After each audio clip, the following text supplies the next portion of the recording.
We'll retweet that. Here we go on the Sam and Cole podcast. As Sam retweets, I had already tweeted, and we're pleased to have you here. We are presented, as always, by Black Creek Outfitters.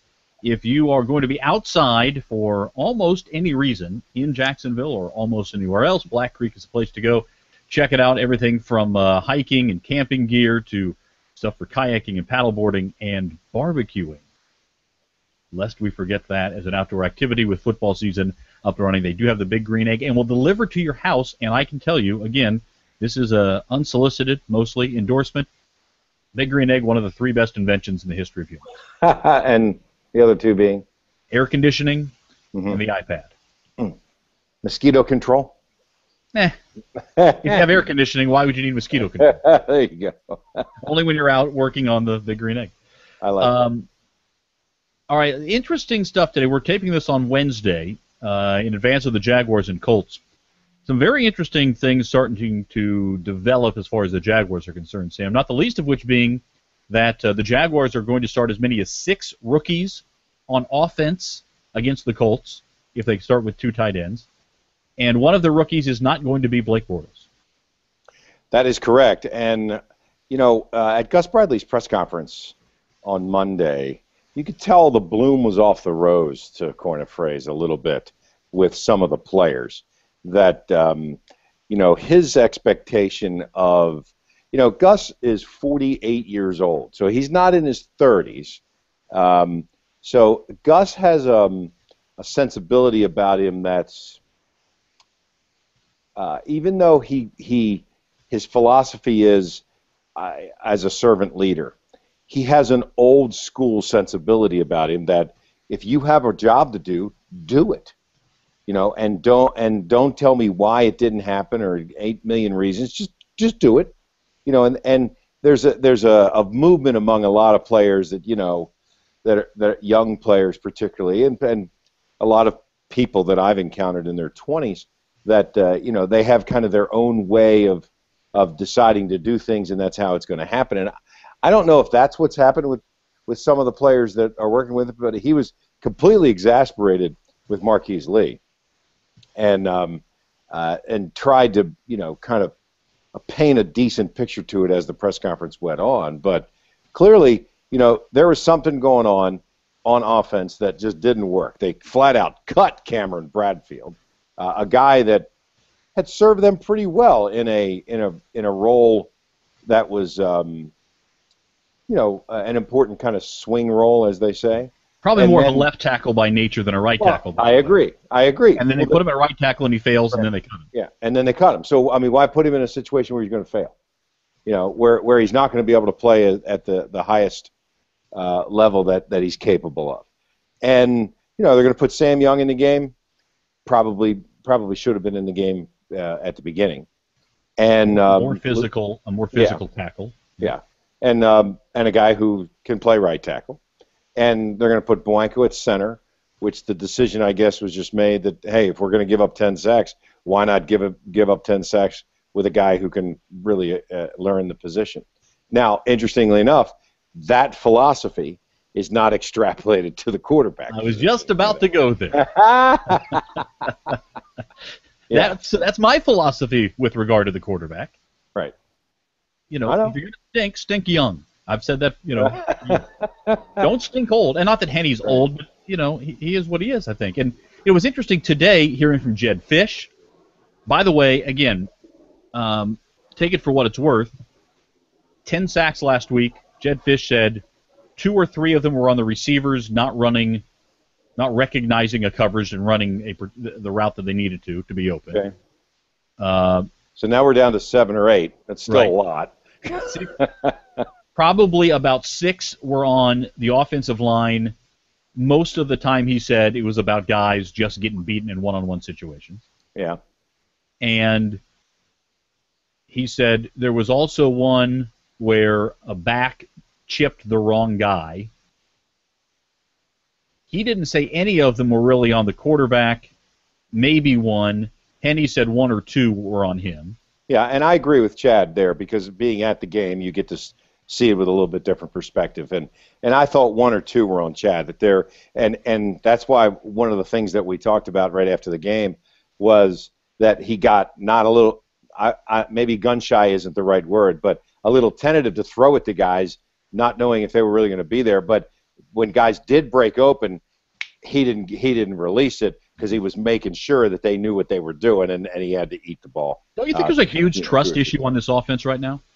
No question. In a lot of different areas. Absolutely, and that's why I think that when you've got so many problems that could coagulate quickly, those other things could coagulate quickly. I don't think you can put a different quarterback in there all at the same time. It's just too many different things to try to get going. I think you've got to fix some of your other problems, get the running game going, solidify the offensive line, at least get the receivers knowing what they're doing. I mean, you're really going to put a rookie quarterback in the game, and the receivers also don't know what they're doing? Am I? Yes. Are they? I know they are. No. But and here's, by the way, I'll tell you when I think it is going to happen. Okay, when? In Week 5, Ace Sanders comes back. Okay. They have a home game against Pittsburgh. Bowanka will have gotten a couple of games in under his belt. Sam Young will have gotten a couple of games in under his belt. Cross your fingers, knock on wood, Cecil Shorts is healthy. Who just, once again, I mean, he really needs to keep his mouth shut. I mean, he went off on people who said that they needed a new quarterback. Hey, Cecil, A, get in the game, okay, before you say anything. And B, he tends to be one of these guys who speaks with authority, but it's hollow because he doesn't know what he's talking about half the time. So, I hope he develops into the receiver that he really believes he is, because he certainly hasn't been yet. Well, and to that point, if he's in there, if Ace Sanders is in there, if Allen Robinson and Marquise Lee are contributing at any level, there's still questions at that point as far as the tight end position is concerned. I mean, again, you got two rookies basically, and you hope Clay Harbor gets healthy. Banking on Clay Harbor tells you where they are, and it's not that he's a bad player, but he's just not. He's just a guy, and you're hoping that he gets back in there at some point. But it's a home game, and Pittsburgh, their defense isn't what it used to be. So I think that's when I'm expecting this to happen. Okay, and maybe by then I'll agree with you, but then that's the time, particularly if they're 0-4, right. and still without a lot of offensive production. At the same time, you mentioned the tight end position. Mercedes Lewis now out probably. He's got to be out 8 weeks now on that recallable IR. And is it 8 weeks from the time they put him on, or up until week 8? No, the day. And what's interesting is that the rules are that he can't practice with the team for up to 6 weeks, and then after that he can come back and practice with them for up to 21 calendar days before he actually is on the active roster. But Marcel Jensen, they teased him unmercifully in the preseason about being Mercedes Jr. He really does look like that. But there must be something there, because here's a guy who I thought had a chance to make the team, didn't make the team, was signed to the practice squad, and no other teams signed him or made a big push for him. So I don't exactly know what's going on there, but I thought that he performed very well in the preseason. Mm-hmm. Mickey Schuler is brand new still to the system here, but was a guy who was open several times that Henny didn't throw it to him. So like you said, doesn't necessarily distinguish himself. It's a patchwork.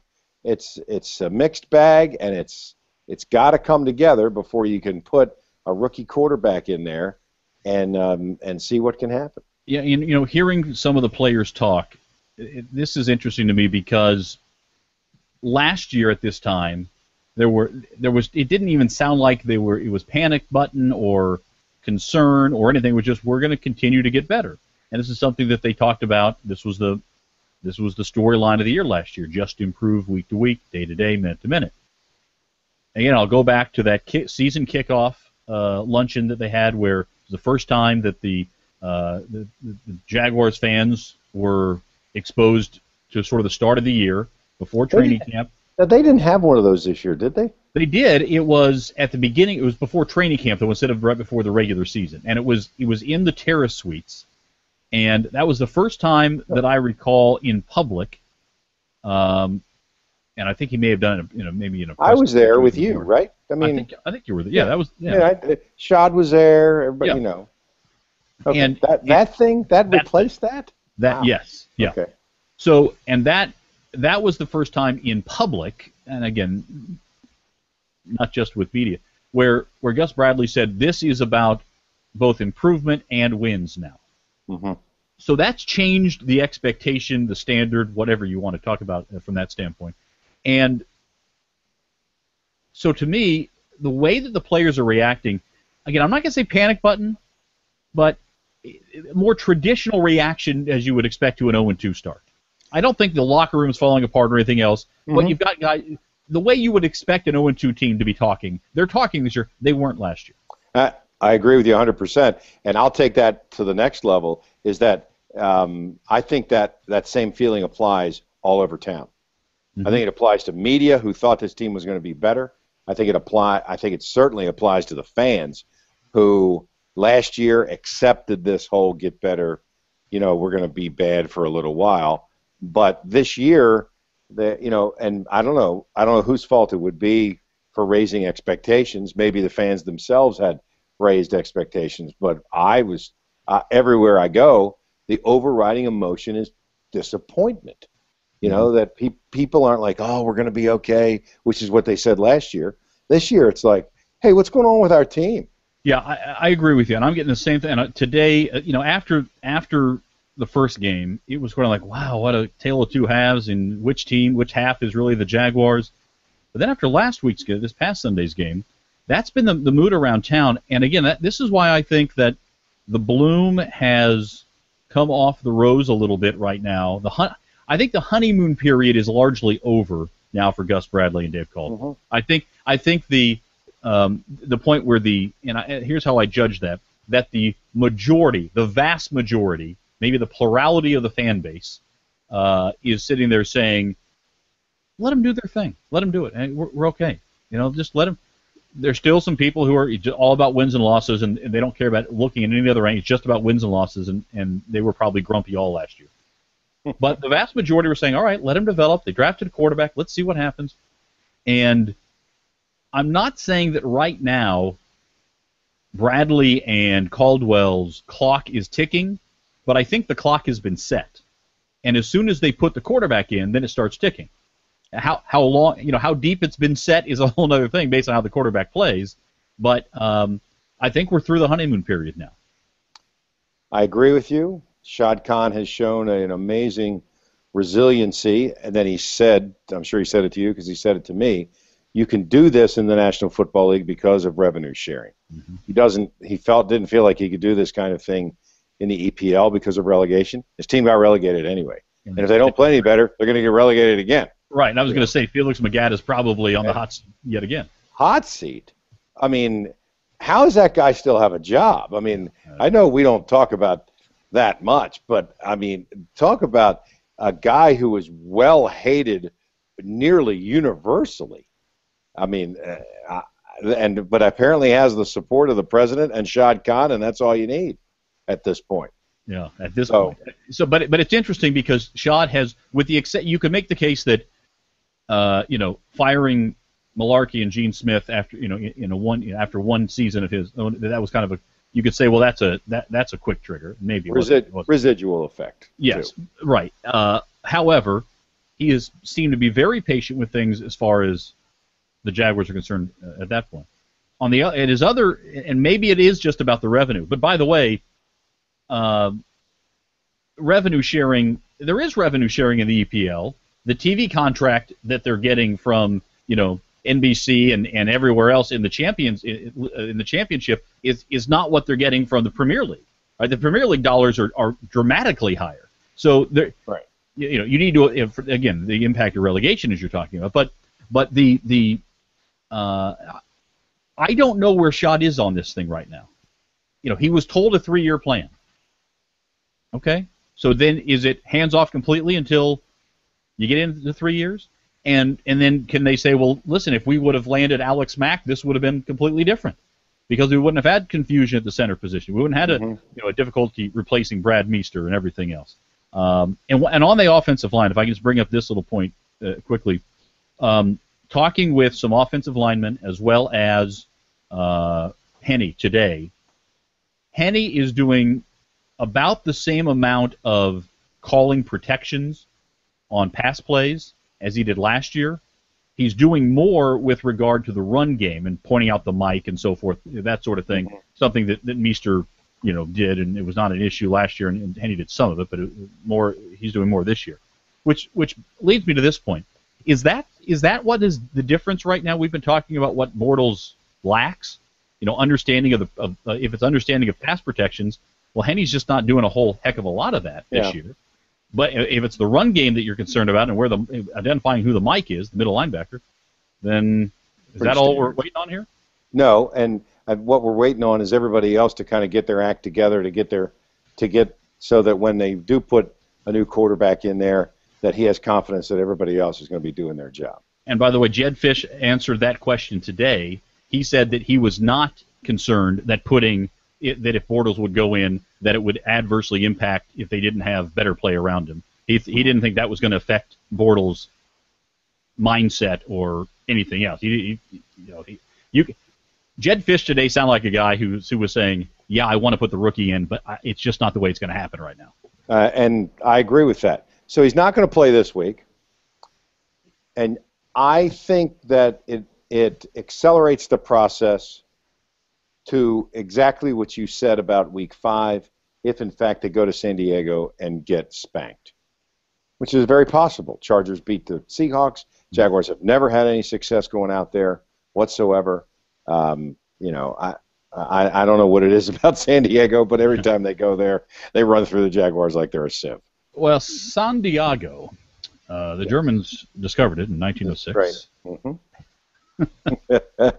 Very classy place. It is. It always has been, apparently. So, all right, I don't have great expectations for the Jaguars against the Colts. Good news is maybe that the Colts might not be all we thought they were going to be. They're 0-2. Did not get a lot of help late in the game last week. But with Cyprien coming back, you think maybe the defense will have a better opportunity to keep it close. Isn't it interesting that Peyton Manning, the premier quarterback, 1A, whatever you want to call him, in the league, leaves Indianapolis, doesn't play for a whole year, and then goes to signs with Denver. They sign Andrew Luck, and now people view Indianapolis virtually in the same vein as they saw them when Peyton Manning was there, so much so that this team has now played consecutive weeks on Sunday night and Monday night. Mm-hmm. Yep. The Jaguars haven't had a primetime game that mattered, and those Thursday night games don't count for me, but during the season.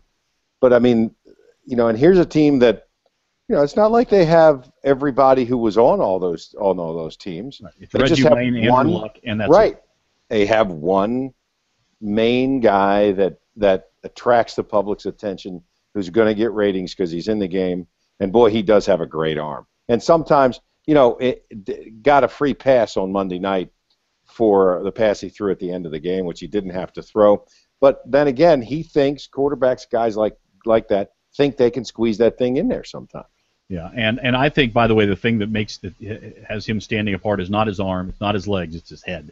Yeah. I think for a young quarterback, I think same thing with Russell Wilson. I think they really get it. I think they have very high. They seem to both be pretty intelligent guys, but they both have very high football IQ. If Blake Bortles was playing for Seattle, I think that he'd be starting. And I think if Blake Bortles was playing for Indianapolis, he might be starting because there's more established pieces around him that would allow it. I think the Jaguars are one of the few teams that rightfully so, he's not starting yet. By the way, I am all in favor of more established pizzas. So just to put that out there. Programming note here, a member of the U.S. men's national team is going to join me on radio on Friday. Oh, wow. Mix Diskerud's going to join me from Norway. He'll be in Norway. Mm-hmm. And we'll talk to him on the Armada Soccer Show. And that's at 3 o'clock. And then All the coverage, I'll be sitting in on Saturday on Channel 4.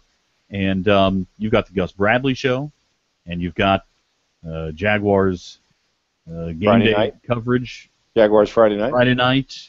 We've got game day coverage at 11:30. We've got the Sports Zone at 10:30 at night.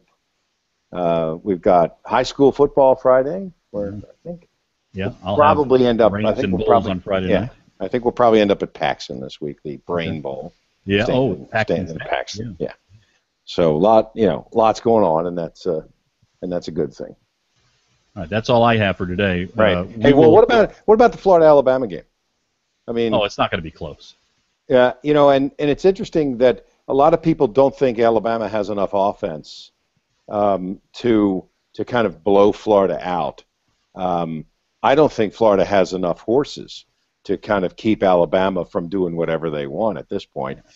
Kentucky should have beat them last week, and lucky for Will Muschamp, they figured out a way to win the game. And that's part of playing the game, figuring out a way to win games.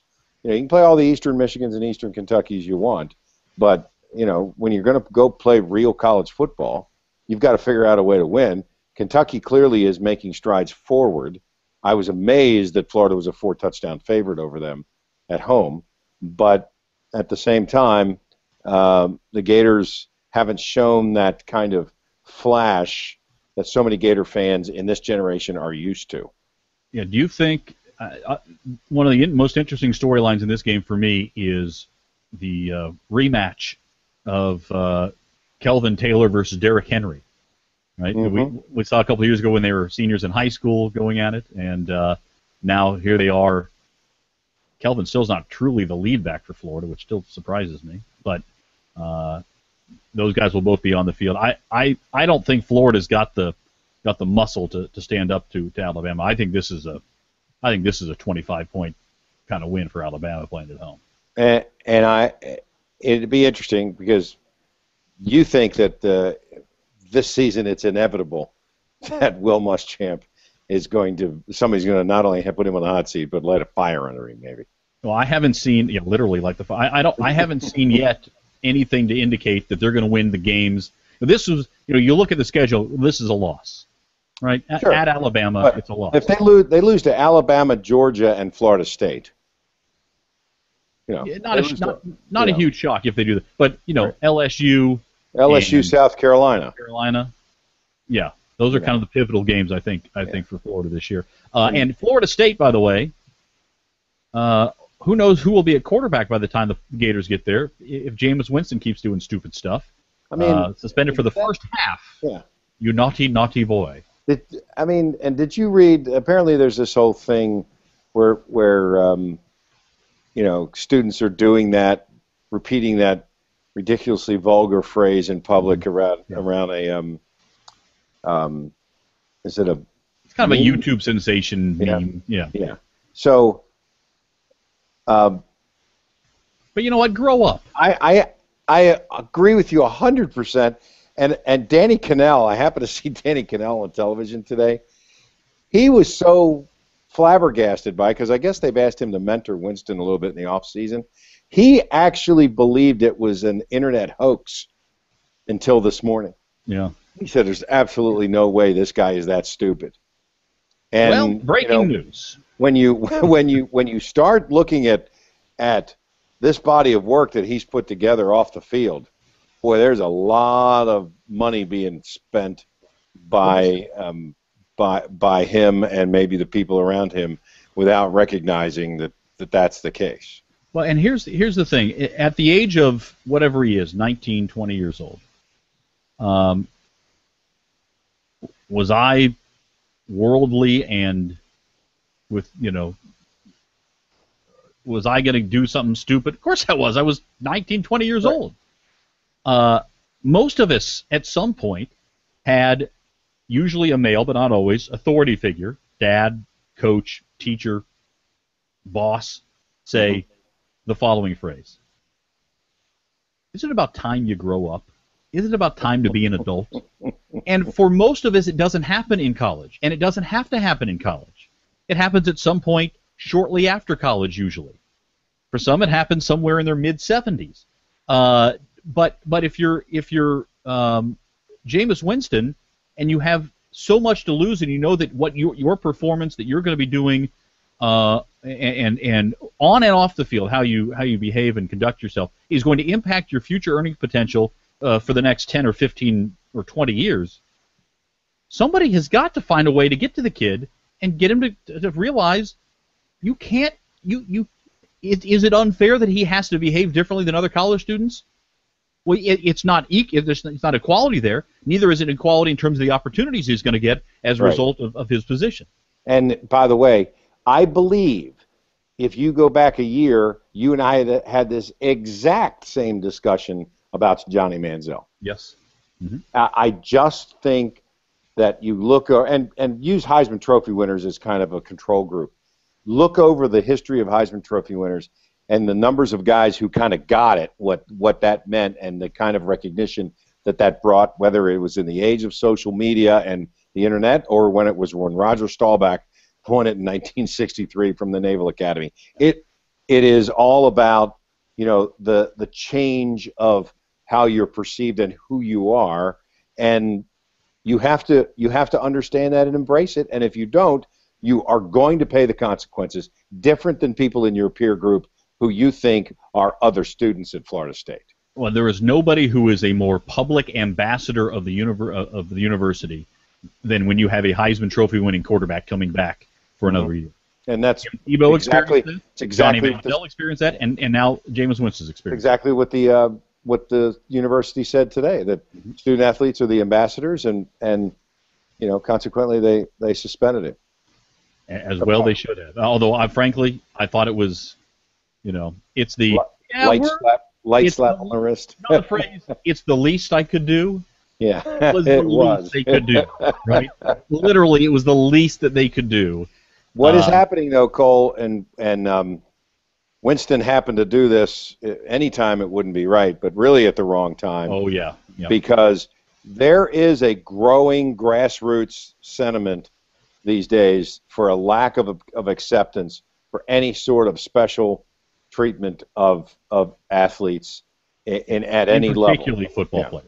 And in particular football players. But, there's always been this drumbeat about that forever. And generally, I would say, athletes understood the privileges that they enjoyed versus some of the freedoms that they give up because of that. But the public is no longer really accepting of all this, and I think I can feel that just among fans, particularly among casual fans, and particularly among women who just feel like that some of the situation here in the last week with Ray Rice and Adrian Peterson, Greg Hardy, and others has involved women parenting, however. But their women's sensibility about the game itself is not most, and I know some women do play football, but is most as an observer, not as somebody who actually played the game and has a little bit of a relationship with the game itself. And so consequently their relationship with the game can be quickly soured if the people who are playing it at particularly at the highest levels behave like that. And I think it's a great thing that's happening, because if we're overlooking the way that somebody treats another based on their station, that's a disgusting habit as far as I'm concerned. And I think the seed change to an expectation of greater authenticity in everything that we as consumers put our money into, whether it's food or a movie or a car or whatever. We want to have an authentic experience with it. Same thing as far as I think athletes. Not everybody's going to be Tim Tebow out there, right? It's not going to be somebody who you go, that's what you want your kid to grow up to be. And there are a lot of those guys, and people say, well, it's a small percentage of bad eggs in the NFL. Well, it's also a small percentage of cancer cells that kills you, right? Yeah. Well, I can also say that my career has spanned 36 years so far, and I have seen almost a roller coaster of what happens inside and outside of locker rooms, and with the explosion of media early in my career, guys recognized that a lot of things that they got away with in the 50s and the 60s and the early 70s that they couldn't get away with any longer. And so they started to behave in a little, maybe in the shadows, poorly, but at least in public they understood what was going on. There are no more shadows, though. And then after that, you saw an influx of athletes who just decided that they were in charge, and they were just not going to put up with it, and the public kind of accepted it. Now the public's not accepting it, and it has to do with the times culturally here in America. With, as you said, there's no more shadows whatsoever. Everything is. How about this stat? More pictures were taken in the last 12 months than all pictures in a combined history in the world prior to that. Yep. Here it is. We all have a camera. Right. Is that unbelievable, though? That's a shocking number. When you think about that, and how many things are now have that video evidence that has motion and emotion, sound and sight. It just amazes you that a guy like Jameis Winston would jump up on the table and say that after standing in front of America last year and accepting the Heisman Trophy. Yeah, baffles the mind. Let me say this to Jameis in case nobody else has yet, although I suspect they have. It's about time you become an adult. Isn't it time, Otherwise, you're going to lose so much money that you will never be able to get it back. And you know what? I don't care if you ever don't make a dime as a football player.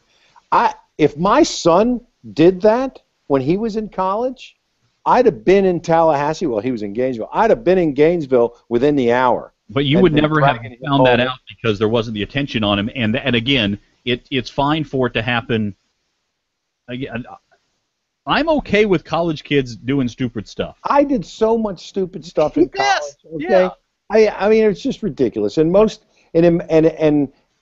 all of it, I will say this, all of it was harmless.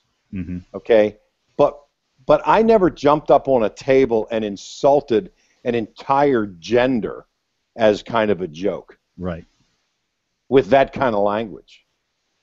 Yeah, you won't find a woman who doesn't think that is... Yeah, no, there's no women who think that's funny. No, that's right. Yeah. All right. All right, well, that'll wrap things up. You can follow Sam on Twitter at Sam Kavares. Follow me on Twitter at Cole Pepper. I'm much less sanctimonious on Twitter, by the way. You 50, think not? 50. Huh? Maybe. You just don't have. It's harder to be as sanctimonious in 140 characters as we are in whatever we've done this 30 minutes of a podcast. So, there you go. All right.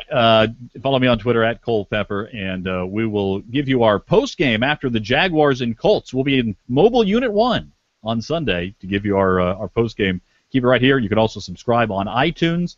Thanks so much for tuning in and listening to the Sam and Cole podcast presented each week by Black Creek Outfitters.